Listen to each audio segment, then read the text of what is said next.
Contrôle de routine pour la police de la circulation de Buenos Aires. Chaque jour, ils sont quelques centaines à patrouiller dans la capitale pour verbaliser l'automobiliste en délit. Et la mission est visiblement de taille. Ici, la violation du code de la route semble être un sport national. La moitié des Argentins se prennent pour Fangio. Nous sommes des pilotes, c'est vrai. On voudrait faire comme lui, se lancer sur une piste alors que c'est notre trajet quotidien.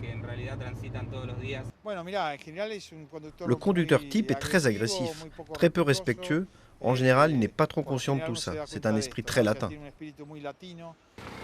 L'Argentine dénombre plus de 8000 morts chaque année sur les routes, entre 25 et 30 par jour.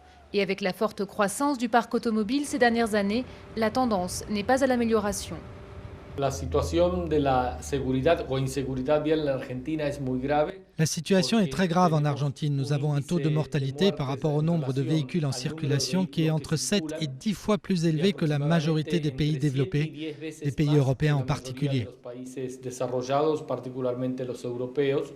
Une tendance renforcée par un système permissif et parfois incohérent. Il n'existe pas, par exemple, de permis de conduire unique. Presque chaque localité peut délivrer le sien et les fichiers ne sont pas recoupés. Vous savez, le système est assez laxiste ici. Il suffit d'aller dans une autre juridiction pour obtenir un nouveau permis. Parfois, il suffit juste de ne faire que quelques kilomètres seulement pour en obtenir un nouveau et à moindre coût. Une agence nationale de la sécurité routière est en cours de création et quelques 180 radars devraient être installés prochainement. Restera alors sans doute le plus difficile, changer la mentalité des milliers de Fangio qui prennent chaque jour le volant.